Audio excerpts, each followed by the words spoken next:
तो चला आज मुझे पुणी थे तुम मान गोटे कार्डबोर्ड बहुत ही सुंदर घर बनवा शिखाऊँगी। तो ये मुझे कार्डबोर्ड को यहीपरिका मार्क कर मो पेपर कटर साहाय्य काटिकिना बाहर करनेबी। जदि आपण मैंने सुंदर घरटी को बनवा चाहते तो आपण मैंने मत देखी बनई पारे। तो यहीपरिका आम कार्डबोर्ड पीस को कट करके बाहर करवा।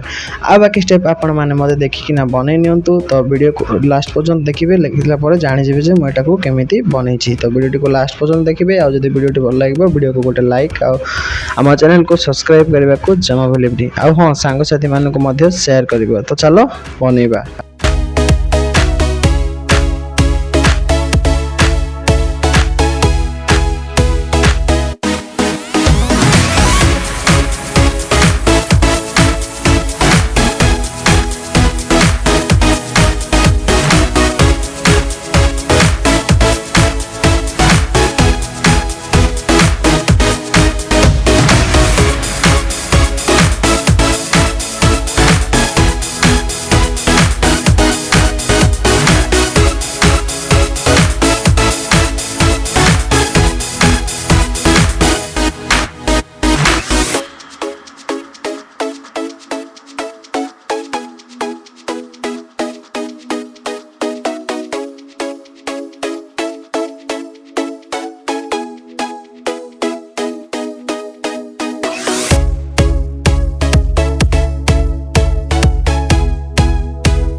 ये आइडियाटी आपण मानक भल लगी। जब आइडियाटी भल लगी आम वीडियो को गोटे लाइक और चैनल को सब्सक्राइब करने सहित आपण मैंने थे ट्राए करूँ।